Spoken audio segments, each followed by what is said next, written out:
Voilà, c'est le sociologue qui parle. Donc il n'y a plus d'image, il n'y a plus d'écran. Moi, je suis un peu obsolète. Je revendique cette obsolescence. C'est ce qui me permet d'avoir un regard distancé et décalé un peu sur tout ce dont on a parlé aujourd'hui, avec des exposés tous aussi passionnants les uns que les autres. Beaucoup d'applications, on voit quand même une grande hétérogénéité dans des recherches, mais aussi des usages. Donc, ça, c'est première observation. En tout cas, beaucoup de prouesses technologiques. Je comprends que ce soit très excitant pour les ingénieurs, beaucoup de problèmes à résoudre, de modélisation, etc., de mise en équation de tout ça. Bon, c'est pas de ça dont je vais vous parler, donc c'était juste pour introduire un peu. Et puis, bon, j'ai intitulé mon court exposé ce qui augmente, ce qui diminue. Alors c'est un peu énigmatique, c'est même un peu elliptique. C'est un peu inquiété les organisateurs qui ont essayé d'en savoir un peu plus, mais alors, qu'est-ce que vous voulez dire, etc. Bon, mais j'ai voulu garder un petit peu, pas déflorer le sujet. J'aurais pu appeler mon exposé aussi ce qui est mesurable, c'est-à-dire convertible en data, et ce qui ne l'est pas.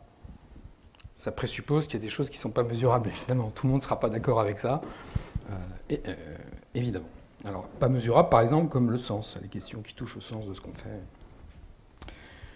Alors l'objet de mon court exposé, ce sera justement d'essayer de comprendre, ou en tout cas de problématiser ce qui se passe lorsque nous oublions justement peut-être cette part non mesurable de l'expérience humaine. Je ne veux pas opposer non plus la réalité virtuelle et une réalité humaine ou non technologique, etc. Tout ça, on est toujours dans le réel. Les expériences qui sont faites dans un simulateur de vol sont des expériences réelles. Voilà. Mais qui n'ont pas tout à fait le même statut que les expériences qui sont faites hors du simulateur. C'est des questions de définition et de statut, mais on verra que c'est très important.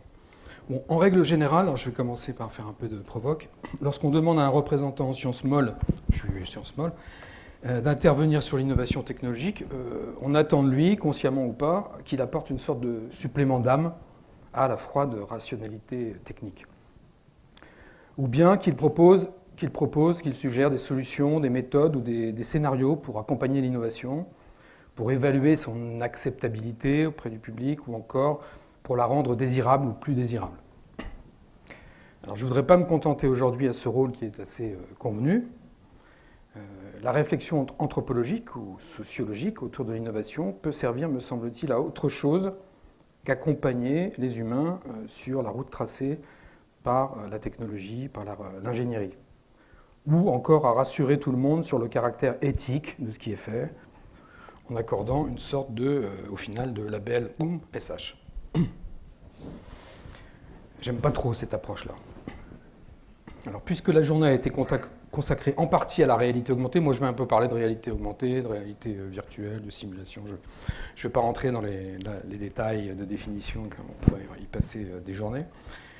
Mais puisqu'une partie de la journée a été consacrée à la réalité augmentée, je voudrais montrer comment la réflexion anthropologique, justement, peut contribuer à cette augmentation aussi. Il ne s'agira pas forcément de la même augmentation, c'est ce que je vais essayer de mettre en relief. L'augmentation peut, par exemple, prendre le sens d'un élargissement de notre compréhension du monde, le monde dans lequel nous vivons, d'un approfondissement de notre expérience sensible, ou que sais-je encore. Je vais donc commencer par faire un peu de sémantique, en rappelant d'abord qu'il n'y a à proprement parler d'augmentation que par rapport à un référentiel, un ensemble de repères, de valeurs et de normes partagées.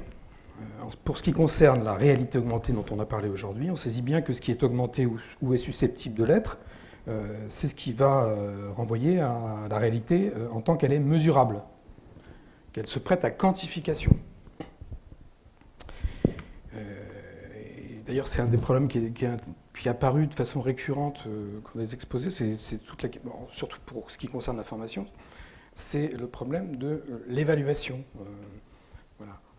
Il y a toujours la difficulté à évaluer l'efficacité, comment, à partir de quel référentiel on évalue l'efficacité de ces méthodes et de ces dispositifs de quantification, finalement. Ce qui peut être augmenté renvoie ainsi à la précision, à l'exactitude, à ce qui est reproductible, ce qui est aussi prédictible, à la puissance de calcul, à la vitesse. Alors c'est une vieille histoire, tout ça, ça remonte, je ne vais pas faire l'histoire des sciences, mais ça remonte au moins à Galilée, à cette idée qu'il n'y a de réel, au fond, que ce qui est quantifiable, traduisible, convertible en nombre. Alors, des lunettes intelligentes peuvent aider un opérateur de système complexe à voir plus de choses que ce que la vision naturelle lui permet de voir normalement, de bénéficier pourquoi pas en temps réel de l'expertise d'autres experts, et on comprend bien tout l'intérêt que ça représente en termes de performance et d'efficacité. Ça aussi, finalement, c'est de la réalité augmentée. Hein. C'est des vers progressifs, je les ai depuis peu de temps et j'ai beaucoup de mal à m'y faire. Donc ça demande un temps d'adaptation aussi. Hein. Mais ce n'est pas du numérique, ça. C'est de l'analogique, c'est du physique. Tout cela s'ajoute et ne se substitue pas à l'expérience directe ou naturelle. C'est entendu, en tout cas quand on parle de réalité augmentée. Et c'est rassurant d'une certaine manière. L'humain a non seulement encore toute sa place, mais une place qui est de surcroît rehaussée, augmentée, de tout le savoir qui est engrammé dans les algorithmes, les logiciels ou les appareils d'optique qui s'ajoutent à tout ça. La réalité augmentée, finalement, ce n'est qu'une médiation de plus, comme les lunettes dont je viens de parler, les appareils auditifs ou n'importe quel appareil électroménager entré dans la vie courante. Une médiation qui exploite simplement les avantages du numérique et des liaisons de données. Point. Et je pourrais m'arrêter là. Et estimer que le seul problème sérieux qui mérite d'être considéré est d'ajuster au mieux les performances naturelles, la perception naturelle, aux performances des systèmes artificiels, au monde produit par les logiciels, par de l'ergonomie, par un bon design, par des interfaces bien pensées et bien adaptées aux contraintes aussi bien physiques et physiologiques des êtres humains. Et M. Fuchs nous a fait un très bel exposé là-dessus, sur tout ce qui touche à la proprioception, etc. Mais, évidemment, parce que voilà, je suis science molle, donc je vais ajouter un bémol. Mais la réalité augmentée ne fait-elle que se superposer, prolonger et amplifier l'expérience naturelle que nous avons du monde, d'une situation de travail ou même d'une relation sociale. Pour dire les choses encore autrement, le référentiel de l'augmentation numérique, c'est-à-dire ce que l'on peut quantifier et transférer à des machines, recouvre-t-il la totalité de l'expérience humaine? Et sinon, quel est ce reste invisible? Comment s'acquiert-il? Se conserve-t-il? Se transmet-il? Et quel rôle joue-t-il réellement dans les apprentissages et dans la maîtrise d'un savoir-faire et d'une expertise? Je crois que ça, c'est vraiment le point fondamental autour des questions de formation liées à ces nouveaux dispositifs techniques.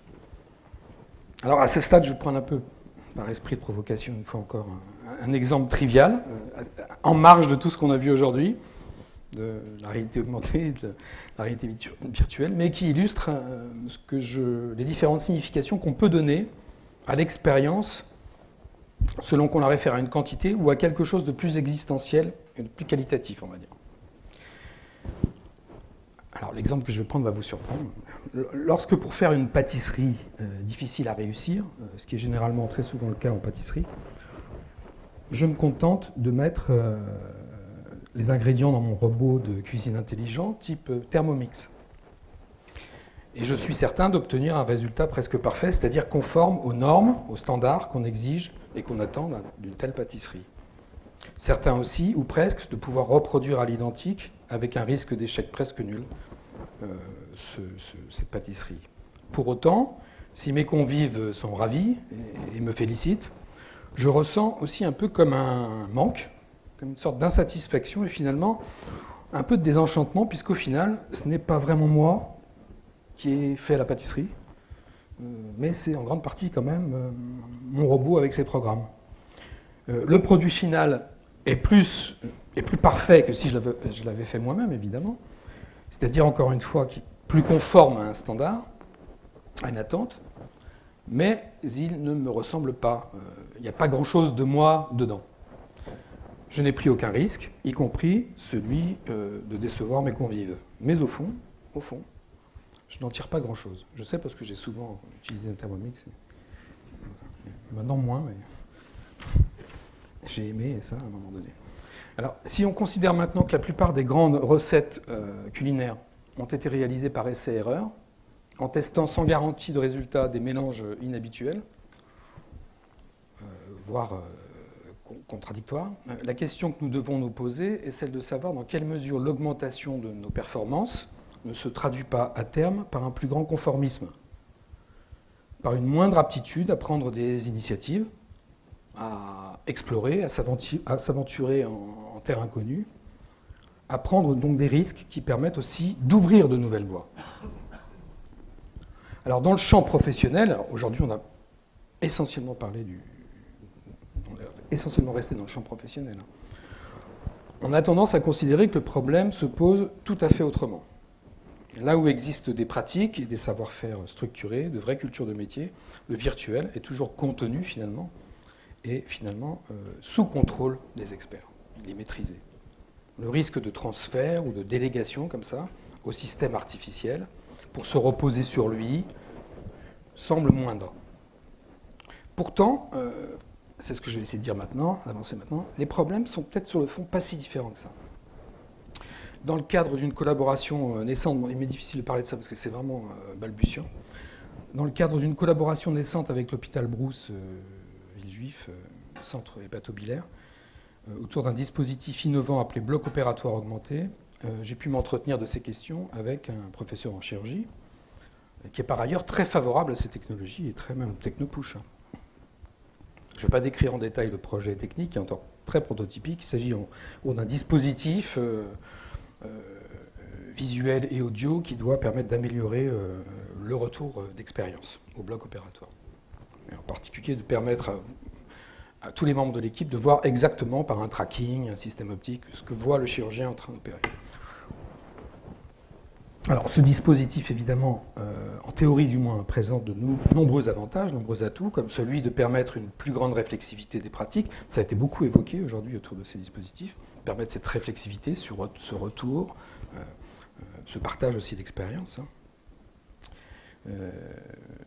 Avec aussi des extensions, là il parle de la possibilité de consulter un autre expert en temps réel pour avoir son avis dans le cadre d'une opération délicate. A priori, donc, il ne s'agit que d'augmenter le périmètre d'action du chirurgien et de l'équipe en même temps, leurs compétences, et d'améliorer, c'est vraiment une amélioration, un empowerment de la qualité du geste par retour d'expérience. Pour autant, et on a commencé à faire une enquête un peu qualitative, un peu sommaire, mais enfin un premier sondage auprès de chirurgiens, d'anesthésistes, d'infirmiers anesthésistes, enfin les composants de l'équipe du bloc. Pour autant, des questions apparemment périphériques par rapport à ce dispositif-là ont surgi assez rapidement. Tous ces systèmes sont évidemment des systèmes, ça je suis étonné qu'on n'en ait pas assez parlé aujourd'hui, sont des systèmes connectés à d'autres systèmes, sous-systèmes, avec des datas qui circulent, avec des boîtes noires. Et ce qui est ressorti un petit peu des commentaires, c'est que finalement ça risquait d'ouvrir le bloc à tous les vents et d'exposer peut-être les professionnels au jugement de personnes non initiées, qui vont peut-être interpréter ce qu'ils vont voir ou entendre hors contexte, sans en maîtriser et sans avoir connaissance du contexte. Alors là, il y a la sempiternelle question de la propriété des données et de leur contrôle, évidemment, qui est posée, mais pas seulement. C'est aussi l'idée qu'il y a des choses qui ne se mesurent pas, des dimensions de l'activité qu'on a l'impression de pouvoir capter, de pouvoir traduire en données numériques, mais dont la signification, au fond, échappe à ce mode de saisie du réel. L'humour qui permet d'évacuer le stress peut être interprété par un non-père comme une forme de désinvolture ou de laisser aller. Les échanges et les modes de communication informels, on a parlé ce matin, je crois, des modes de communication non verbaux, hein, mais bien sûr, il y a ça, il y a plus que ça, il y a l'inflexion de la voix, une expression furtive du visage, entre des personnes qui se connaissent bien, parce que l'interconnaissance, la dimension sociale dans le travail, lorsqu'il repose sur un collectif, est évidemment essentielle. On en a parlé encore tout à l'heure, je crois, au sujet du compagnonnage. Tous ces éléments-là peuvent passer inaperçus, être complètement zappés, ou être considérés comme finalement négligeables, tout à fait marginaux et périphériques. Et ce sont pourtant ces marques, ces indices de l'expérience sensible qui déterminent aussi, évidemment, la qualité du geste, la qualité du soin et la qualité de l'engagement des uns vis-à-vis des autres. Et la cohésion même du collectif. Moi, j'ai beaucoup travaillé là-dessus, pas du tout en chirurgie, mais sur les contrôleurs aériens. Là, c'est un facteur essentiel. Tous les dispositifs qui vont se superposer à la situation réelle de travail peuvent ainsi, sans le savoir, faire écran à cette expérience-là. Cette expérience directe de la situation et à ces canaux d'échange informels. L'incertitude sur le devenir et la circulation des données, dont j'ai parlé tout à l'heure déjà, recueillies in situ, peut induire, sans le vouloir aussi, des comportements plus conformistes. On prendra moins de risques, on s'aventurera moins en terrain inconnu si on se sait surveiller. Et que vous savez que tout ce que vous pouvez entreprendre sera évalué à l'aune de critères, de procédures et de standards mis en place par des personnes qui ne sont pas forcément du métier. Assureurs, gestionnaires, informaticiens, je ne sais quoi encore. Et le risque ici, et paraît-il que c'est ce qu'on observe déjà en Angleterre dans le domaine de la chirurgie, mais je demande, là j'ai pas encore les études, je vais chercher les références. Le risque ici, c'est de voir de plus en plus de chirurgiens refuser d'intervenir sur des cas rares, difficiles ou peu connus. Et à terme, ça peut donner plus de sécurité pour les actes standards, donc un gain de sécurité global, et pour les cas donc les plus communs, mais une perte en savoir-faire, en maîtrise aussi du geste, pour les cas qui s'écartent de la norme. Et les cas qui s'écartent de la norme sont aussi ceux qui sont justement souvent les plus enrichissants et intéressants à explorer, et qui font progresser aussi le geste et la connaissance. Donc là, s'agit-il d'une augmentation, d'une diminution? Voilà, je pourrais multiplier comme ça. Donc tout va dépendre de ce qu'on va choisir de regarder, du référentiel à partir duquel on évalue l'augmentation qui est attendue. La question qui importe vraiment du point de vue des sciences humaines est celle de savoir dans quelle mesure les dispositifs de réalité augmentée affectent l'acquisition et le maintien, affectent au sens aussi d'altérer, je crois que tu as parlé de ça tout à l'heure aussi, affectent ou altèrent l'acquisition et le maintien de cette expérience sensible et directe sur laquelle reposent les savoir-faire et qui en constituent en quelque sorte le socle, les fondations. Et les fondations, comme chacun sait, comme c'est sous terre, ce n'est pas visible. Ce qui suppose au préalable une connaissance, à mon avis, et avant cela une reconnaissance de ce type d'expérience, justement, et d'intelligence. La réalité augmentée s'est construite en partie sur la prise de conscience de cette réalité-là. C'est-à-dire qu'il s'agissait, l'esprit de la réalité augmentée, je me souviens, dans les années 90, en tout cas, on commençait à parler beaucoup de ça dans l'aéronautique, c'était d'entraver le moins possible cette expérience directe. Justement pour éviter de l'altérer. Mais ne serait-ce qu'à travers les quelques exemples que je viens rapidement là, d'évoquer, on voit que c'est pas si simple. C'est pas si simple. Superposer la réalité produite par les logiciels, par les ordinateurs, à la perception directe, c'est aussi ajouter de la charge cognitive, c'est parfois solliciter encore plus le canal visuel, aux dépens des autres sens qui jouent un grand rôle aussi dans la représentation dynamique, la construction dynamique de la situation. Et c'est parfois aussi risqué d'enfermer un peu plus dans un réel qui devient un petit peu préfabriqué, quand même, un petit peu standardisé, quoi. Ça m'inquiète un peu, voilà, cette dimension-là. J'aurais beaucoup de choses à dire à Michel sur les histoires d'entretien. Je trouve ça bien, la formation à l'entretien. Si ça désinhibe, si ça permet de renforcer la confiance. En même temps, j'ai un peu peur, mais ce n'est pas lié forcément au dispositif, hein. C'est lié aux normes qui sont derrière, aux normes d'entretien qu'on impose maintenant aux étudiants. C'est de devoir absolument dissimuler son stress, de devoir dissimuler sa peur, de devoir dissimuler ses émotions complètement. C'est ça qui me préoccupe. Non, mais voilà, non, mais ma crainte est celle-là. C'est-à-dire de devoir s'adapter à une norme d'entretien et de relation. Mais on en reparlera. Ah ouais. Alors, voilà. Ça pose avec encore plus d'acuité et d'urgence la question des conditions d'acquisition, de maintien et de transmission de l'expérience dont j'ai parlé. Un peu comme si on ajoutait indéfiniment des étages à un immeuble en espérant peut-être atteindre le firmament, mais sans renforcer en proportion égale les fondations. Et sans cette connaissance, nous risquons peut-être fort de passer à côté de choses très importantes et de celles qu'il importe justement aux professionnels de protéger et d'entretenir. Voilà. C'est pas parce que ça ne se voit pas, c'est pas quantifié, que ça n'existe pas. Voilà. Moi, je ne suis pas galiléen de ce point de vue-là. Tout ce qui ne se mesure pas, ça ne veut pas dire que ça n'existe pas. Alors, ces réflexions, je me les suis faites depuis longtemps, hein, ça mûrit doucement, lorsque je travaillais dans le cadre de mon doctorat sur la formation des pilotes de ligne par simulateur. Bon, j'ai fait beaucoup de simulateurs de vol, énormément. Des séances et aussi de vol en cockpit pour comparer justement ce qui se passait en situation réelle. Parce que, évidemment, j'ai très vite compris que le problème, et vous n'avez parlé que de ça finalement aujourd'hui, c'est l'articulation, quoi. C'est le transfert, la transposition des savoirs, des connaissances acquises en mode virtuel, augmenté, et la pratique, quoi, réelle, en environnement direct réel.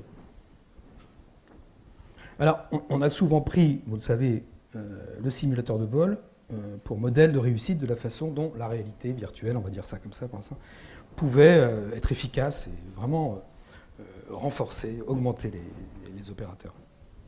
Et c'est une évidence que l'usage des simulateurs a permis aux pilotes de s'entraîner sans risque, évidemment, sans les risques attenants au réel, aux situations de vol les plus rares, de se préparer à faire face aux situations dégradées, aux situations d'urgence, etc. Et ça s'est traduit indéniablement par un gain global de sécurité.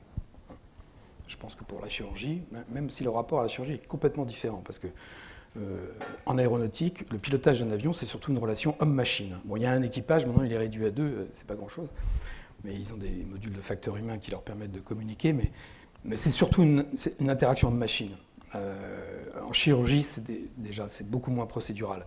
Une interaction homme-machine, elle peut être plus facilement procédurière, voilà, formalisable. Une relation, le chirurgien, lui, il intervient d'abord au sein d'une équipe, il interagit constamment avec un collectif, et en plus avec le corps d'un patient qui va réagir, qui est susceptible de réagir de façon tout à fait imprévue, quoi. Parce que chaque patient a sa particularité, son histoire. Alors, ça s'est traduit par un gain global de sécurité, ça c'est clair. Aujourd'hui, vous montez dans un avion, c'est le moyen de transport le plus sûr, ce qui n'était pas le cas il y a 30-40 ans. Ça s'est traduit par un gain économique aussi, encore que là, en écourtant le temps de formation. Mais je n'aime pas trop dire formation, en tout cas en raccourcissant certaines phases du processus. D'un autre côté, ces succès ont souvent eu la fâcheuse tendance de masquer un certain nombre de faits. J'en retiendrai quelques-uns rapidement. Primo, que ce succès doit aussi beaucoup au fait que les avions de nouvelle génération, numérisés, informatisés, avec tous leurs automatismes, ressemblent de plus en plus à des simulateurs de vol. Ce qui joue un grand rôle, et inversement. Secondo, que pour les pilotes, un simulateur de vol, malgré son niveau de fidélité, on a beaucoup parlé de fidélité au réel, reste un outil de transformation. Ils insistent beaucoup là-dessus. Transformation plutôt que formation. Formation, ça nécessite quelque chose de plus basique. Ça passe par les sens, par l'apprentissage corporel, par la mémoire corporelle. Et ça passe par l'expérience donc directe, réelle. Ça, c'était le second point. Alors qu'évidemment, en simulateur, on acquiert surtout des procédures. On répète. Ça veut dire que ça n'a pas d'importance, hein. Ça a une grande importance. La preuve, c'est que ça a produit de la sécurité. On répète et on apprend et on répète des procédures liées à des situations particulières, d'urgence ou autre. Et on les apprend sans risque en plus. Mais dans un monde en même temps épuré, très simplifié. C'est-à-dire, sur le plan social, on pourrait le faire, mais ça ne se fait pas pour X raisons, mais il n'y a pas de relation au contrôleur, il n'y a pas de relation à la dimension commerciale, à l'équipage, à tous les problèmes de passagers qu'il peut y avoir dans un avion, passagers indisciplinés, problèmes de ravitaillement, etc. Tout ça disparaît totalement. Tertio, et là, ça renvoie à une question importante aussi qui a été évoquée ce matin. C'est la question où on a dit, tout ça c'est un problème de génération. Toutes les difficultés rencontrées dans l'usage de ces dispositifs de réalité virtuelle ou augmentée, c'est des difficultés qui renvoient au fait que les gens qui les utilisent ont été formés dans un autre monde, à des techniques plus classiques. Voilà. Et donc ils ont du mal, c'est normal, ils ont du mal à s'adapter. Voilà. Il faudrait regarder ça d'un peu plus près. Si je prends le cas de l'aéronautique, c'était le discours de Ziegler à l'époque d'Airbus, qui dirigeait Airbus, il nous disait ça, il nous racontait ça à l'époque, déjà il y a 20, 30 ans. Vous allez voir, avec les jeunes générations, formées au numérique, qui baignent là-dedans, qui sont immergées, je ne sais plus comment on les appelle maintenant, YZ, ils vont entrer là-dedans, il n'y aura aucun souci. Et les problèmes qui avaient été évoqués dans l'adaptation à ces technologies par les pilotes d'avions classiques d'ancienne génération, ça va disparaître. Alors effectivement, les problèmes ont disparu en apparence, mais les problèmes sont tenaces. et les problèmes souvent refusent de s'en aller. C'est ça la difficulté avec les problèmes, c'est qu'ils ne partent pas comme on le veut, quoi. Et finalement, ce qu'il faudrait observer maintenant, c'est les rétextes. C'est les incidents en vol. Il y a beaucoup moins d'accidents, évidemment, mais il y a beaucoup d'incidents. Beaucoup d'incidents. Beaucoup d'incidents liés justement à la relation homme-machine, à l'interprétation par les pilotes de données ambiguës. Il y a beaucoup de données ambiguës avec le numérique, évidemment. C'est des histoires de vraies fausses pannes, de vraies fausses alarmes, de doutes difficiles à lever, d'incertitudes. Il y a de nouvelles incertitudes. Voilà. Et tout ça, ça existe. Alors, évidemment, c'est masqué parce que c'est les compagnies qui ont ça dans les bases de données de rétexte, dans leurs rétextes. Et évidemment, elles n'en parlent pas parce qu'on est dans un milieu concurrentiel. Si une compagnie commence à dire « moi, j'ai beaucoup d'incidents », elle risque de perdre quelques clients. Donc, voilà, c'est uniquement pour ça. Mais en fait, les problèmes n'ont pas disparu. Les problèmes qui étaient évoqués par les pilotes d'ancienne génération sont ceux que rencontrent aussi, sur les problématiques, sont les mêmes que ceux que rencontrent aujourd'hui les pilotes d'avions de nouvelle génération, les pilotes qui ont été directement formés sur ces avions. Donc ça me semble être intéressant. Encore quelque chose qu'on gomme un peu, qu'on escamote. Et comment font les pilotes d'avions de nouvelle génération pour compenser ça? Eh bien, ça aussi, on ne le dit pas assez. On en a parlé un petit peu lorsqu'il y a eu l'accident du Rio-Paris, parce que Air France a dû revoir quand même une partie de sa formation, par simulateur justement. Mais beaucoup de pilotes, de jeunes pilotes, font du vol à voile ou de l'ULM. C'est-à-dire que, hors travail, dans leur temps libre, dans leur loisir, ils retournent dans l'avion de papa, quoi, hein. Ils font du basique. Ça s'appelle retourner au basique, quoi. Ils ont besoin de maintenir cette compétence corporelle, ce qu'ils appellent ce sens de l'air, quoi, voilà. Et ils le font comme ça. Ça fait partie aussi de l'évolution, des évolutions qu'on peut observer avec ces systèmes. Donc, ce qu'il faut interroger, c'est pas le gain. Enfin, il y a un gain global de sécurité avec une standardisation grâce à une standardisation des pratiques. Mais il faut aller un peu plus loin. Il faut voir qu'est-ce que c'est que cette sécurité et comment elle continue finalement, à partir de quelles compétences, de quel savoir-faire, elle continue à se maintenir à ce niveau aussi élevé. Donc, toujours aller voir un petit peu dans l'invisible. Alors, ce que je veux dire pour conclure brièvement, je ne sais pas si j'ai dépassé un peu le temps, mais sur ce thème, c'est qu'avant de chercher à augmenter quoi que ce soit, il faut toujours se poser la question de savoir ce qui peut potentiellement diminuer ou être fragilisé ou altéré.